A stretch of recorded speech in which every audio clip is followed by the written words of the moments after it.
Seguimos haciendo María Delirio TV a las 15:33. Estamos saliendo en vivo y en directo para todo el país. Hablamos al inicio de lo que dejó la Guerra de Malvinas, esa gesta que no debemos olvidar, y más que nada por el heroísmo que tuvieron nuestros soldados, nuestros chicos, nuestros hombres, ¿no?, que participaron en el conflicto del Atlántico Sur. Mucho dejó esta guerra, mucho aprendimos de esta guerra, espero que así sea. Y como decía, muchos dejaron su propia vida en estas islas, ¿no?, de ambos lados, tanto nuestros hermanos argentinos como los británicos, ¿no? Hay cifras oficiales acerca de esto. 277 británicos y 659, si no me equivoco, argentinos, que quedaron en las islas. Pero una vez terminada la guerra, una vez terminado el conflicto, aparece otra guerra, ¿no? Otra guerra más personal, más interna de cada uno de los que estuvieron combatiendo ahí.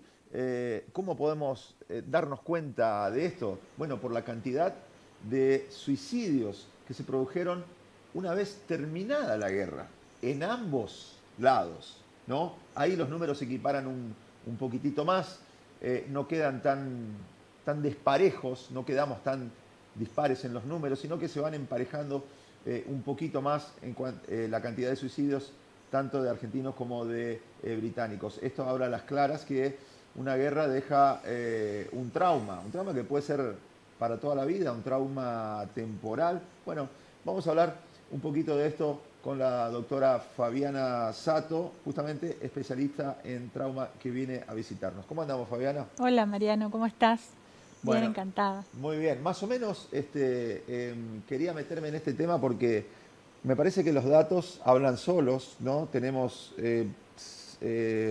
aproximadamente, creo que más, datos que por ahí no son oficiales, ¿no?, acerca de los suicidios que hubo de ambos lados, pero entre los argentinos más o menos se habla de más de 300 seguro, ¿no? Algunos Sí. dicen 350, otros elevan la cifra hasta cerca de 500, y lo cual, si nos ponemos a hacer un poquito de números y hablamos de que tenemos 650 y monedas de muertos en combate, es un número de suicidios que alarma. Inclusive, si tomamos solamente aquellos que murieron en combate, sacando los que murieron en el crucero General Belgrano, estamos hablando de 300 y pico, ¿no? Sí. Entonces, la cantidad de suicidios podría llegar a superar a aquellos mismos que fallecieron en combate en las islas. Números que alarman, ¿no? Así es, así es. Y que como vos decías, no hay datos oficiales y eso habla un poco de cómo todavía los estados en ambos países no se estudia esto, no se sigue de cerca, no se atiende a los veteranos en toda la magnitud que ellos necesitarían. Y acá estamos hablando, Mariano, no solo de trauma personal, como vos Ujú. decías hoy, sino también de trauma familiar y de trauma social, porque todos estamos metidos en el impacto, ¿no? ¿Te acordás cuando, bueno, nosotros éramos chicos, Ujú. cuando esto comenzaba, que es la guerra más cercana de la cual nos acordamos los argentinos, y el impacto que vivíamos al ver que, por ejemplo, para mi caso, un año más que yo, ya se iban a la guerra y era obligatorio ir, Ujú. ¿no? Los que estaban, habían quedado para el servicio militar. Entonces, las familias, si bien había todo como un arengue de ganas de ganar una guerra, debemos preguntarnos también quién gana, quién pierde en la guerra, ¿no? ¿Hay ganadores en una guerra?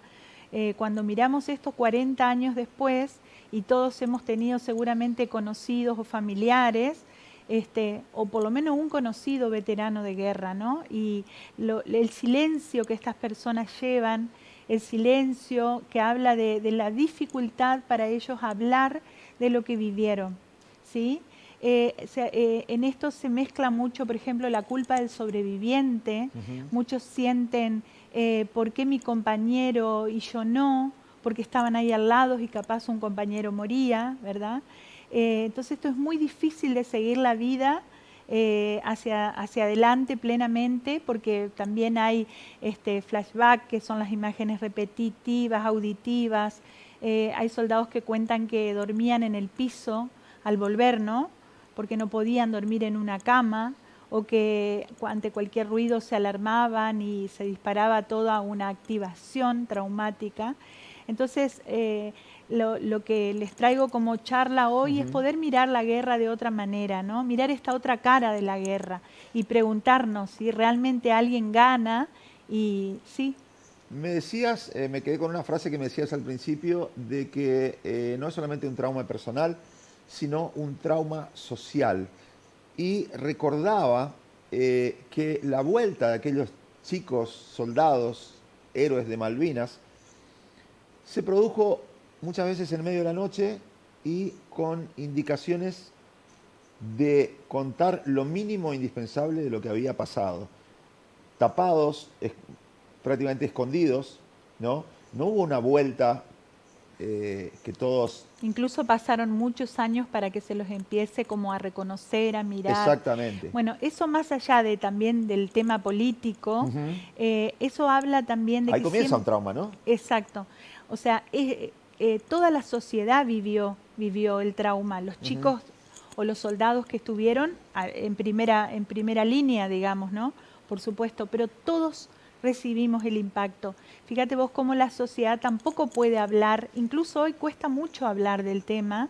Eso tiene que ver con el trauma, el silencio, el no saber cómo expresar lo que se vive, el no saber si es correcto o incorrecto lo que uno siente, cómo acompañar al otro, tampoco, es muy difícil, no se sabe, no se habla, incluso los profesionales de la salud no están capacitados para eso, ¿no?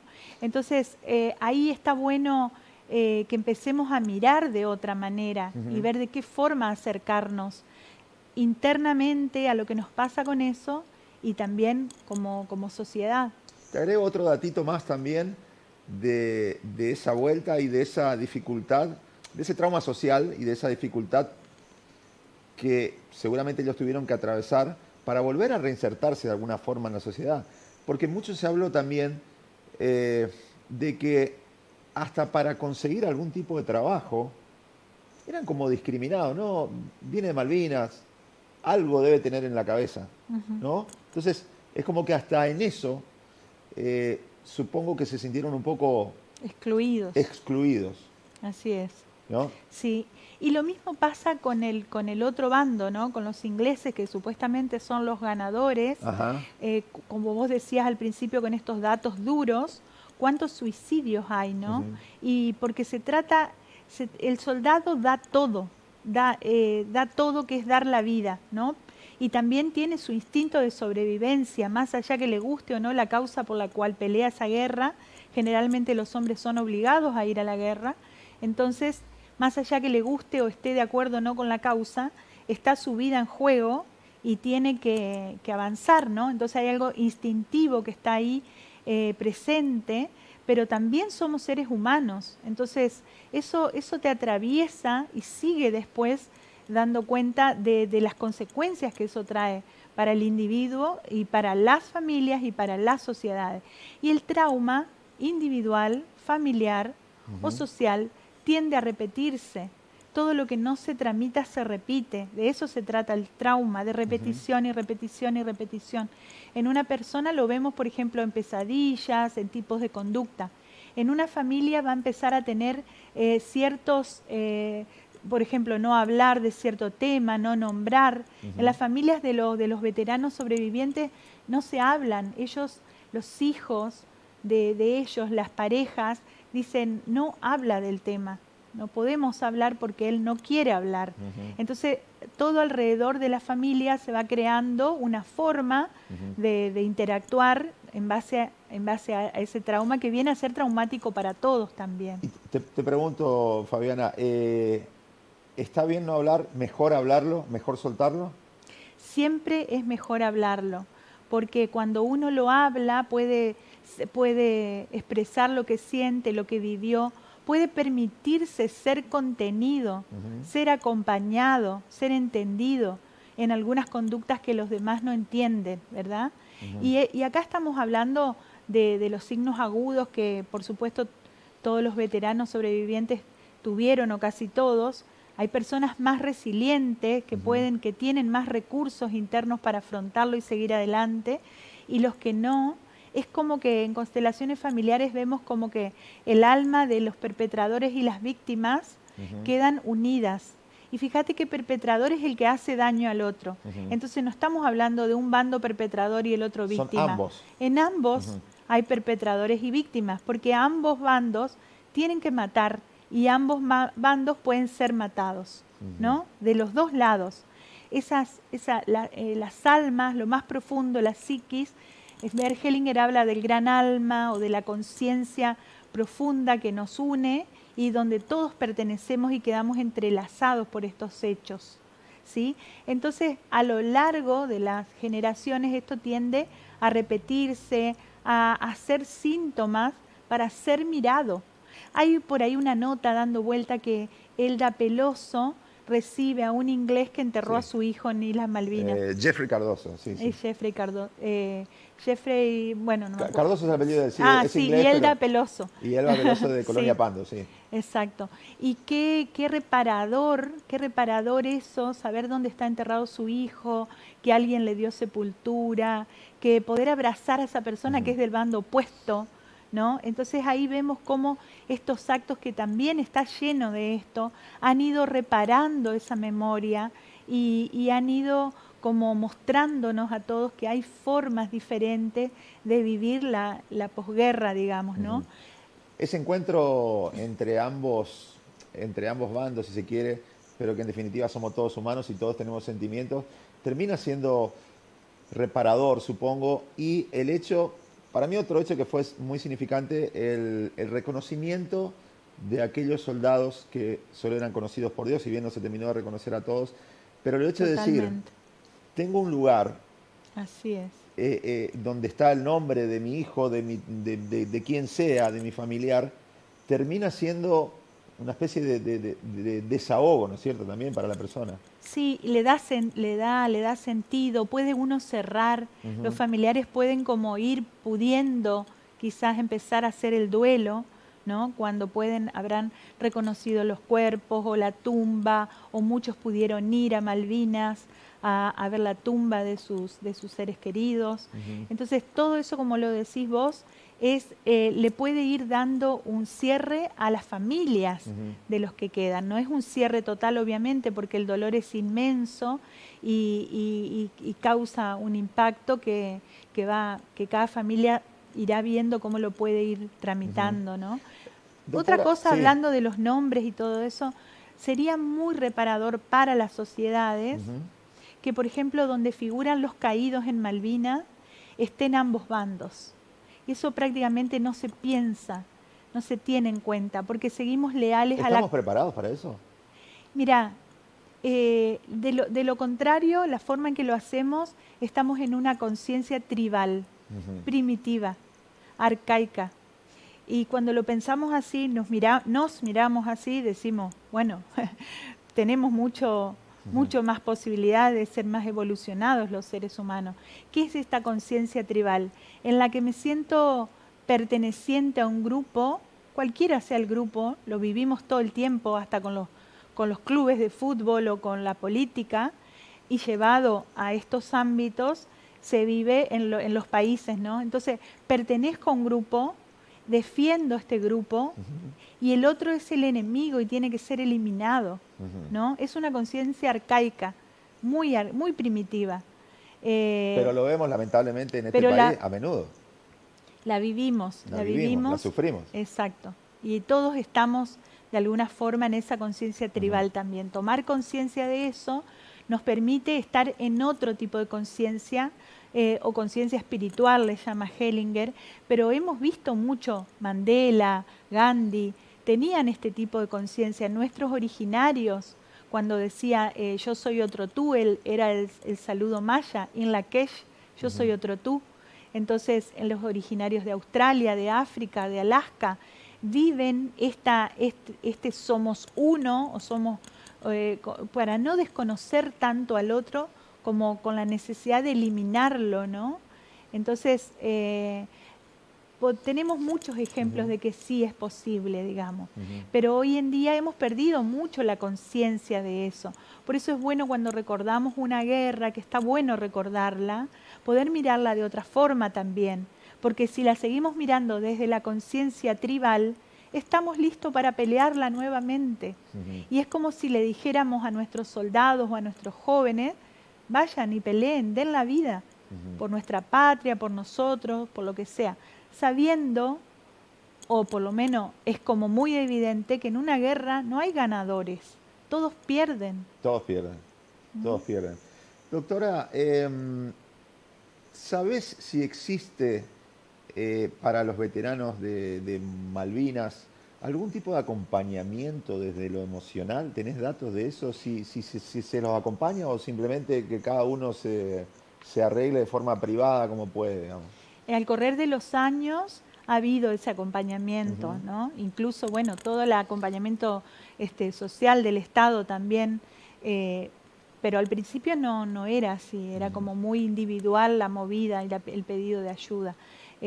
Hoy en día hay más de eso, y todos los nuevos abordajes de trauma y sobre todo también las constelaciones familiares son una herramienta muy sanadora en la que justamente a mí me ha tocado muchas veces constelar hijos de veteranos o veteranos sobrevivientes, y en las constelaciones, si bien es un trabajo o un abordaje para esa persona que pide la constelación, estamos todos ahí resonando con eso, y la resonancia de eso que se trabaja llega a los que están presentes y a través de todos los presentes a la sociedad también. Son trabajitos de hormiga que se hacen en muchos lugares del país, porque hoy en día las constelaciones están acompañadas por muchos profesionales de la salud, psicólogos, psiquiatras, médicos, ¿verdad? Entonces es un trabajo muy sanador, muy reparador, y que, bueno, que va haciendo su caminito paso a paso para invitarnos a esta otra mirada, ¿no? Pero, digamos, hay una esperanza, se puede salir de eso, digamos, ¿no? O sea, porque hemos escuchado tantas historias de excombatientes que terminan suicidando o que terminan pasándola muy mal, con situaciones recurrentes, pero hay una salida. Hay salida, y siempre es bueno pedir ayuda. Los familiares también, cuando los veteranos no pueden hacerlo, los familiares también pueden pedir esa ayuda, ¿no? Y buscar todo este tipo de herramientas que son bastante nuevas, digamos. Las constelaciones llegaron a la Argentina en el año 99, de la mano de Theo Boltzmann, y luego vino Bert Hellinger muchas veces a la Argentina. Incluso él consteló a excombatientes y a las madres de Plaza de Mayo, y hubo muchas constelaciones muy fuertes en Buenos Aires, donde venía Hellinger, en el Coliseo, en el Rex o en Chascomús, donde él daba sus cursos durante muchos días. Entonces este trabajo se viene haciendo acá en la Argentina desde esa época, 20 y pico de años, y hay muchos profesionales formados en constelaciones hoy en la Argentina. Así que para todos los que vean, pueden buscar estas terapias sistémicas, se llama, ¿no? Porque ven al individuo como parte de un todo, como parte de sistemas que a su vez están dentro de otros sistemas. Y si en uno de esos sistemas nos sentimos individuos diferentes, cada vez que nos vemos más incluidos en sistemas mayores, nos vemos cada vez más iguales, ¿no? Porque en esto que decís, somos seres humanos, estamos dentro de un sistema mayor que es nuestro planeta, ¿sí? Cada vez tomamos más conciencia de que desconocernos, como diría el correntino, desconocernos de esa manera nos puede llevar a la aniquilación como humanidad. Por eso hay tanto miedo con esta guerra actual de Rusia y Ucrania, de que se vuelva una guerra nuclear o algo así, ¿no es cierto? Que sería totalmente destructivo para todos. Doctora, ¿das un curso dentro de poco? Un taller el 22 de abril, el 22 de abril un taller abierto al público y donde se ven todos estos temas, ¿no? Y, o sea, los temas cotidianos de las familias, de las personas, de las enfermedades y también estos traumas sociales. También vemos esto, también salen temas de la guerra, de la Triple Alianza, de la época de la conquista. Todavía esos temas resuenan en nosotros hoy. Increíble, ¿no? Increíble. Pero es real. Así es. Y hay una manera de respetuosa, amorosa y sanadora de abordarlos. ¿Cómo hacemos para participar del taller? Ahí Moni va a publicarla, perfecto. seguramente a mostrar ahí están los teléfonos 3795-033187. Y estamos acompañando al grupo que se está recibiendo acá en Corrientes de consteladores, que está terminando el cursado más o menos en junio, y en mayo estamos empezando una nueva tanda de aspirantes, digamos, a consteladores que empiezan haciendo un trabajo personal y después a lo largo del curso van viendo si les gustaría también dedicarse a esto profesionalmente o en sus profesiones, ¿no? Fabiana, muchas gracias como siempre por tu visita y por tus palabras. ¿Dónde te encontramos en las redes? Mi Instagram es doctora Fabiana Sato y el Facebook es Fabiana Sato Quipes. Bueno, muchas gracias. Gracias, Mariano. Hasta pronto. Bueno, ¿qué hora es? 15:54. Enseguida vamos a Buenos Aires, porque vamos a recorrer un poquito Buenos Aires de la mano de dos guías, pero que se las traen. Pero antes vamos a una pausa y enseguida volvemos y seguimos haciendo María Delirio en televisión.